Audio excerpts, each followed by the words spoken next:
In this video, we're going to talk about scattering from a finite well. We already talked about the bound states of a finite well where the energy was less than zero. Now we're going to treat the finite well where energies are greater than zero. We'll start by setting up the scattering problem, then applying the boundary conditions, and finally solving for the transmission probability. So, if E is greater than zero, we have a free particle in region 1. And therefore, the wave function in region 1 is traveling wave in the positive direction, A e to the plus ikx, and a traveling wave in the negative direction, B e to the minus ikx, where k is equal to the square root of 2me over h bar. In region 2, where the potential is minus v sub 0, we also have a free particle, but now the energy, say it's up here, is much bigger over the potential.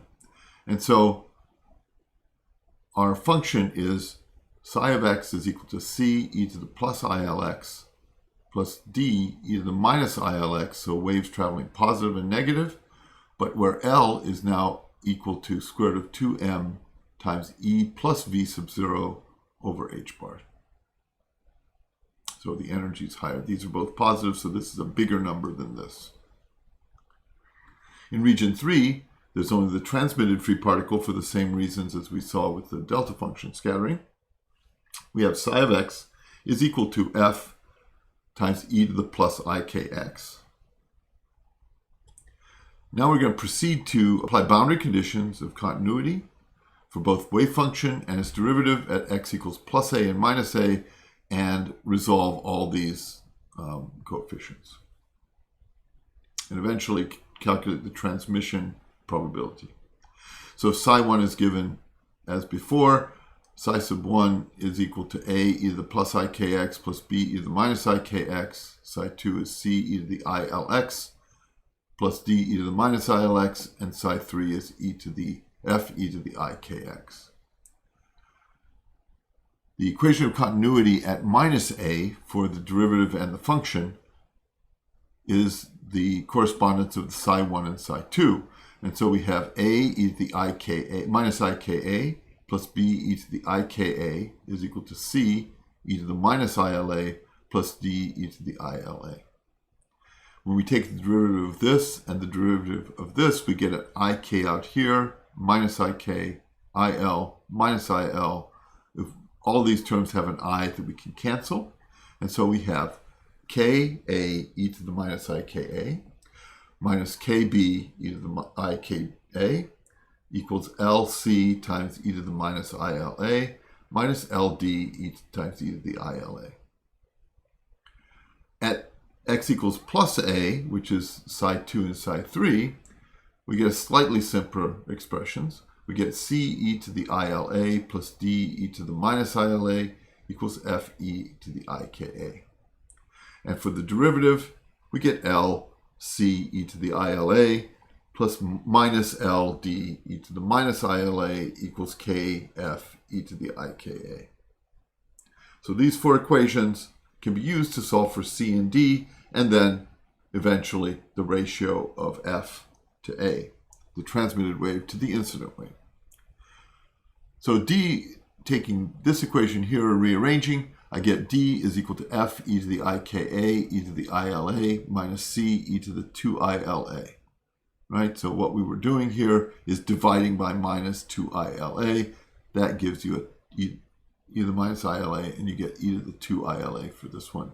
And you get both terms for this. Similarly, we can solve for c from this equation, but now we have to divide by L as well as e to the ila.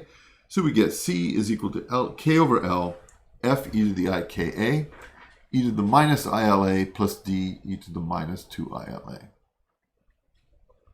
Well, I can do a substitution of d in for here, and then gathering the terms. So I gather all the terms with f and all the terms with c.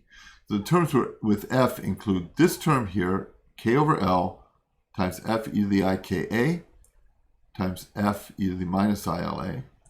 And then this term here, which comes from this term, which is f e to the IKA times e to the ILA times e to the minus 2ILA.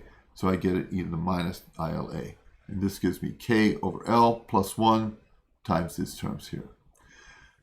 When I substitute d in here, the c term just gives me a minus c because these exponentials cancel each other and give us 1. I can now take and solve for c. I bring this over, divide by 2, and I get k plus L over 2L is equal to f times e to the IKA times e to the minus ILA. I then take this quantity and substitute it back in here for the d, and I get that d is equal to f e to the IKA e to the ILA minus k over L plus k plus L over 2L f e to the IKA e to the ILA. These can be combined to give me d is equal to L minus k over 2L f e to the IKA e to the ILA. Now we have 4 equations. So we have the first 2 equations, the ones we just solved for, C and D, and then we have the equations from the boundary conditions at minus A. And so these are the 2 equations that we have. We can now substitute in for C and D here, and then here, and simplify. So we start by substituting into the first one. Notice we have e to the minus ILA here, e to the minus ILA, that gives me 2 of them. I have k plus L over 2L here, f e to the IKA e to the minus ILA e to the minus ILA, plus L minus k over 2L f e to the IKA e to the ILA times e to the ILA. If I do a little bit of rearranging here, I can pull out the f e to the IKA over 2L, and I get that times L times e to the 2ILA plus e to the minus 2ILA, minus k e to the 2ILA minus e to the minus 2ILA. Well, clearly, these are related to cosine and sine. And so this gives me f e to the IKA over 2L times 2L cosine of 2LA minus 2IK sine of 2LA. I can then take the second equation over here and do the same substitution after I divide by k. So when I divide by k, I get L over k here and L over k here, and then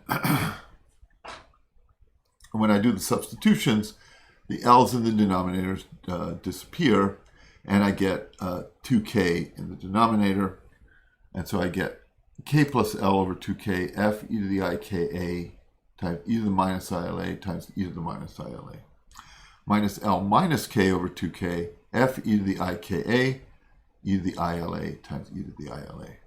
Again, I simplify this in the same way as here, and I get f e to the IKA over 2k times the quantity k times e to the 2ILA plus e to the minus 2ILA minus L times e to the 2ILA minus e to the minus 2ILA. Again, this becomes sines and cosines, but now it's f e to the IKA over k, and it's 2k instead of 2L cosine 2LA, and it's minus 2IL sine of 2LA. So if I reproduce these equations on the next page, and I've done a slight change, what I've done is I've now pulled the 2L in here, cancels the 2's, and I get a k over L here. Here I pull in the 2k, I get L over k. I can now take these two, and if I look at them, I can eliminate b by simply adding the 2 equations. So that's what I'm going to do. When I add them, I get 2 times this, so it's 2a e to the I minus IKA. And then these 2 add up, I get f e to the IKA times the quantity cosine 2LA minus I k over L sine 2LA plus cosine 2LA minus I L over k sine of 2LA.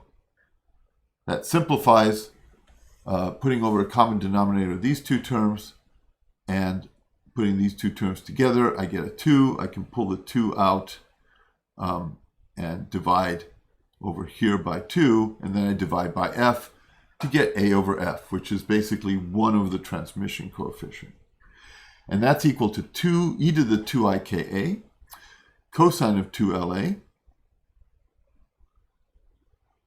minus I k squared plus L squared over 2KL times the sine of 2LA.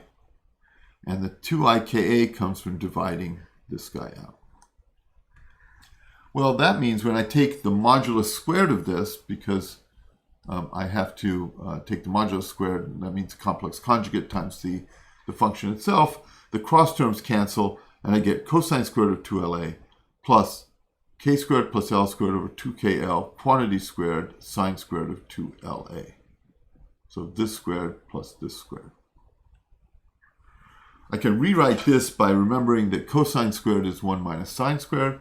So I could put 1 minus sine squared 2LA plus 4k to the fourth, 2k squared L squared plus L to the fourth over 4k squared L squared, sine squared of 2LA.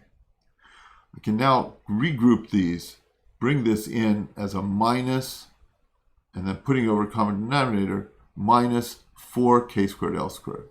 And that gives me the following. 1 plus k to the fourth plus 2k squared L squared plus L to the fourth minus 4k squared L squared over 4k squared L squared times sine squared of 2LA. I combine these two and I get a k to the fourth minus 2k squared L squared plus L to the fourth, which is just k squared minus L squared squared. And so I finally have this solution, which is k squared minus L squared over 2KL quantity squared times sine squared of 2LA. This is the inverse of the transmission probability, 1 over t to the minus 1. And now I can rewrite it here as this. Now note that because this is squared, I can switch the k squared and the L squared. They just are equivalent. And so I can rewrite this as 1 plus L squared minus k squared over 2KL quantity squared times sine squared of 2LA. Now if I recall, the k squared is equal to 2me over h bar squared, and L squared is 2me plus v sub 0 over h bar squared. You can see why I wanted it in this order. The expression for t to the minus 1 becomes 1 plus e plus v0 minus e over 2 times the square root of e times e plus v sub 0, all squared times sine squared of 2LA. Well, these cancel and leave me only with v sub 0 on the top. And so I have 1 plus v sub 0 over 2e squared of e times e plus v sub 0, quantity squared times sine squared of 2LA. If I now square this out and substitute in for L, I get 1 plus v sub 0 squared over 4e times e plus v sub 0 times the quantity times sine squared of the quantity 2a over h bar square root of 2m e plus v sub 0. And that is the inverse of the transmission probability. Now, this has some very peculiar terms. This will vanish, this second term will vanish when sine squared of this quantity is 0. And that happens when the argument is equal to n pi. So that gives you quantization. So now you have some quantization of the transmission probability being equal to 1. And that happens when 2a over h bar times the square root of 2m times e sub n plus v sub 0 equals n pi, for n is equal to 1, 2, 3, and so on.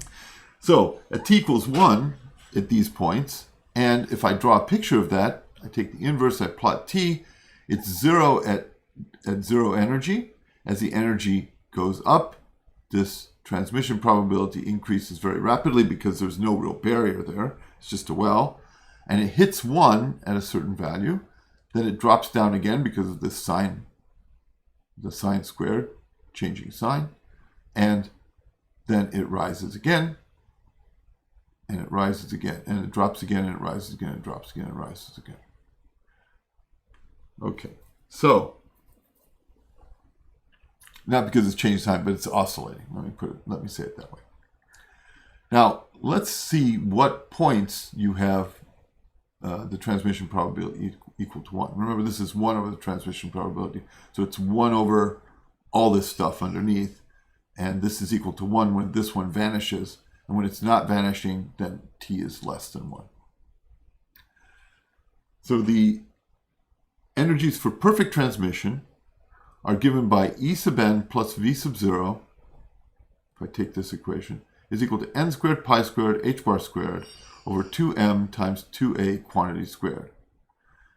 And it turns out that these are simply the bound state energies of an infinite square well.